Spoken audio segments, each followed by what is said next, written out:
what happens when old grudges and supernatural secrets collide on the haunting streets of Meiji-era Kyoto. Sword of the Demon Hunter episode 24 is here, and I can promise you this episode takes the series to a whole new level. We've got chilling demon lore, clever power plays, emotional family drama, and a fight you won't forget. So stick around as we break down EVRATE that happened step by step, and then dig deep into the twists and meaning behind that ending. So, let's dive in. The episode opens with a ghostly, almost desperate chorus of voices. Want it? Give it back. Hurry up. Instantly setting a mood that's equal parts eerie and fascinating. The City of Spirits lives up to its name as demons openly parade in the streets. There's no hiding anymore. Even children can witness the supernatural now. As we cut through the mist of Kyoto, our protagonist Jinya Kadano finds himself directly confronting the chaos. Jinya is quickly introduced to a young girl named Himawari. Her name means sunflower. And despite being only 8 years old, she carries herself with striking maturity, determined not to dishonor her mother's memory. It's a touching scene, especially as Jinya mentions he has a daughter a year older, hinting at his personal life and softer side, behind the sword and bravado. As Jinya helps Himawari navigate the city after she's been separated from her mother, we see the normalcy of his life contrasted to his daily routine, prepping breakfast, sharing parental advice with his daughter Nomari, the friendly banter over demon soba at his shop, and the unspoken tension because of the rise in demon activity. Even the threat to his livelihood is wrapped in everyday conversation. His friend jokes about running a demon's shop, but there's an undercurrent of wariness since demons, for all their power, are treated as people who've sunken too far into their emotions. We get deep into the mythos and world building here, a constant theme in Sword of the Demon Hunter. While humans fear and hunt demons, the Tsumogami sorcerers like Jinya are taught to truly understand and respect emotions. Turning emotion into power means they can't just be monsters or evil. Each demon has a history, a motivation, a tragedy. Jinya's friend calls him a noble Tsumogami shaman, and they stress how hard it is to be a mentor and make the right call. What makes someone truly monstrous? The answer, in this show, isn't as simple as slaying demons. With the mood set, the episode shifts gears. A woman named Kaniomi arrives, seeking Jinya's help. She's not just an ordinary client. Her name echoes an ancient swordsmith, and she carries one of his legendary blades. Kaniomi needs to capture a demon called Jishibari who haunts the Gojo Ahashi Bridge each night. The reason?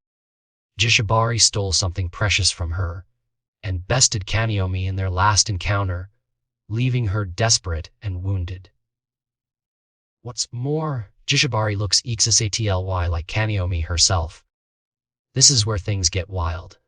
The idea of the twin Shizukas. This unique motif lets the show delve into identity and possession, drawing parallels with No Theater's famous play about a woman possessed by Shizuka Gozen, forced into a dance she can't control, even after the spirit leaves.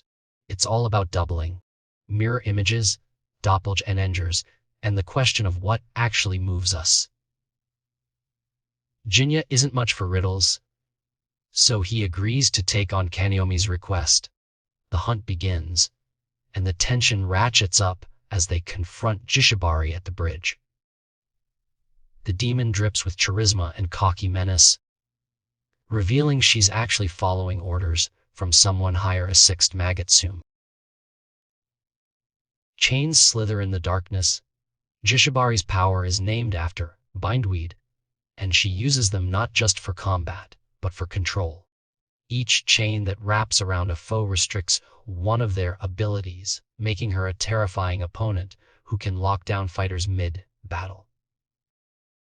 The clash is fierce.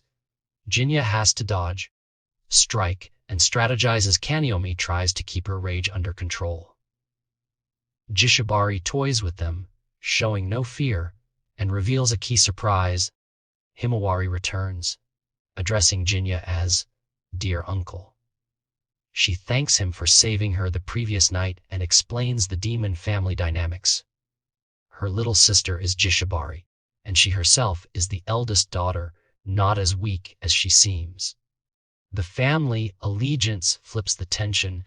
The demons Jinya fought last night were actually following Himawari, not attacking her, and Magatsume, their mother, rules over all. Now we get one of the episode's core battles. The siege Jinya faces off against Botch sisters, with Himawari and Jishibari teaming up to fulfill Magatsume's mysterious orders. Jinya's and Kaniomi's powers are systematically locked down by the binding chains, one ability after another, until they have almost nothing left to fight with. Kadano gets caught, his charge attack restricted, Kaniomi trapped, and even his flying sword slash sealed by the demon's manipulative powers. Jinya, ever the protector, refuses to stand by as Kaniomi gets hurt, but in the end, their adversaries outplay them. Jinya realizes each chain is a lock, one move sealed per chain, a deadly chess match with every blow. But just as it's about to get final, Himawari and Jishibari withdraw. The job isn't finished, the orders haven't been completed. Himawari apologizes, but insists they must leave, a cryptic moment that hints at larger plans in motion. The aftermath lands heavy. Kaniomi feels bitter, blaming herself for the failed attempt. But Jinya shoulders the responsibility. He's the one who misjudged the situation. With Magatsume's name dropped again, we sense the looming threat. No matter how hard Jinya tries, the demon's plan seems several steps ahead.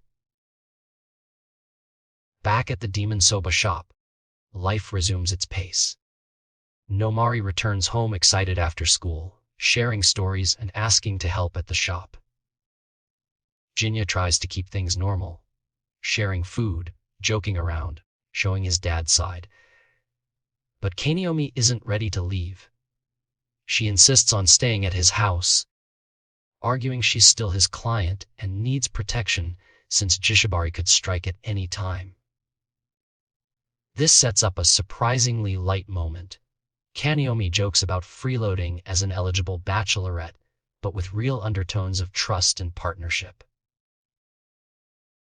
Nomari questions everything. Wanting to know about Kaniomi's stay, the web of relationships grows thicker, with more questions than answers and a little jealousy or anxiety peeking through.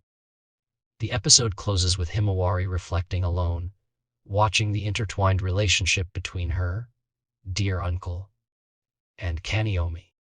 She admits a flash of bitterness while thinking about her mother, Magatsume, the powerful demon matriarch pulling strings from the shadows.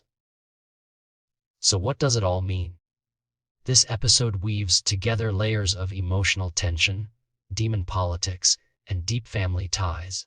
Jinya's compassion and code as a Tsumogami shaman contrast with Kaniomi's thirst for justice and the sister's loyalty to Magatsume. Each fight isn't just physical. It's about restraining emotions, deciphering motives, and figuring out who is really victim or monster. The themes of doubling, two sisters, two sides to every relationship, mirrored souls, run through the plot, following the legend of the twin Shizukas, and keeping us guessing about who controls whom. The ending doesn't give easy answers.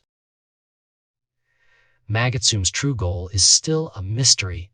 Himawari and Jishibari remain free and dangerous, and Kaniomi's quest for what was stolen is unresolved. But the groundwork is laid for the next stage. Alliances shifting, old wounds festering, and big confrontation brewing. The episode manages to explore both action, packed demon hunting, and truly human moments with equal care, watching Jinya balance family and duty, protector and pawn, is honestly what makes this story so compelling.